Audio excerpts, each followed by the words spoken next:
We're seeing a lot of conflict with a lot of our families, from our kids that are itty bitty all the way up to our teenagers, just because routines are thrown off a little bit, being overwhelmed with finishing up school, and then we're going to be making a transition into new routines with it being summer. So everything's a little bit out of whack, and everyone's not really for sure what we're supposed to be doing, what's going on, and so that does bring on a little bit more conflict, maybe about some different stuff than what we were seeing, during the school year.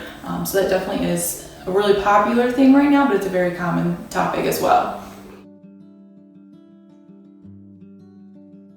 I think the biggest thing for younger kids, a lot of the responsibility relies on us adults, for us to kind of stop, take a second, breathe, figure out what in the world is going on. The biggest thing I work on with my families, and this applies to kiddos, teenagers, adults, is really using our feeling words and really trying to explain what's going on. Now for our kiddos, it's a little bit harder sometimes to put a word to the feeling. I refer back to Inside Out. That's one of my all-time favorite movies for my kids and my families to watch, because there's 5 basic emotions that we can kind of pick from. So, as an adult, kind of working with them, like, tell me how you're feeling, so that way we can work through really where that conflict and that confusion is coming from as a conversation. So the I feel statements, it's I feel, filling in the blank. Like, how do you feel? Like, I feel mad, because helping them kind of figure out what that is. And as adults, we have to model that as well, because we're not the greatest at doing that all the time either. So really, really working on identifying those emotions and where that's coming from.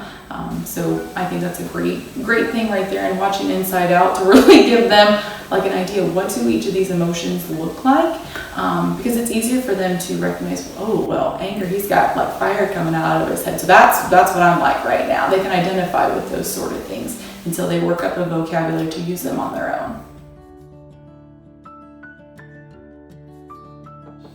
Teenagers are tricky because each one is so different from the next in how they handle any kind of conflict or frustrations.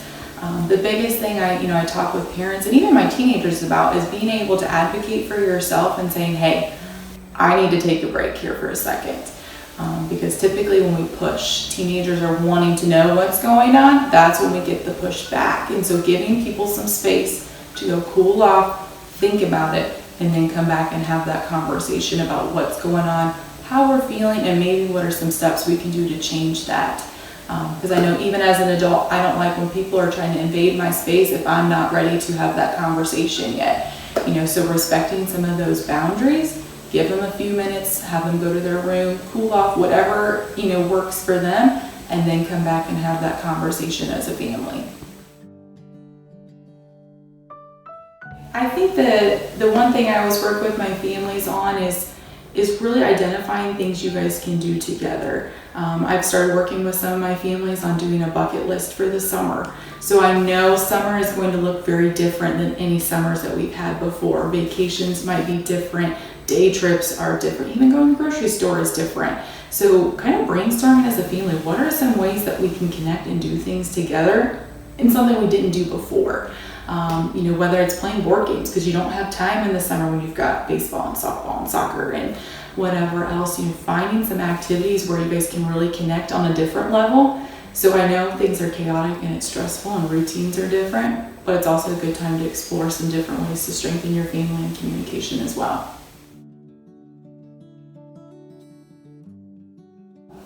So FRC, we are always available to help our families, and so that's a big step. Even if you just have a question like, hey, I'm kind of stuck, what can I do next? Reach out to us. Right now, we're available through telehealth, which is a little different than what we typically do, but it's a great way for people to reach us in a lot of different ways. And we're able to talk with you guys over the phone or setting up a video if that kind of works with you, until we're able to kind of transition back into some of our face-to-face meetings, which is what we're used to as well. The Hope Line is also available, and I always recommend that because they are available 24/7, and there's someone on the line that is trained in mental health to work with you guys. So it doesn't have to be a crisis situation. If you're really frustrated and you don't know how to talk to your kiddo, or you're not sure how to reach out to them, call them. They can walk you through some of those steps, and it doesn't matter what time time of day or day of the week that it is, you know, they can help if we're not available, you know, during those hours. But there are so many different resources. There are things online to check out. But, you know, if you have any questions, feel free to reach out to us. I mean, we want to help our families in whatever way that we can.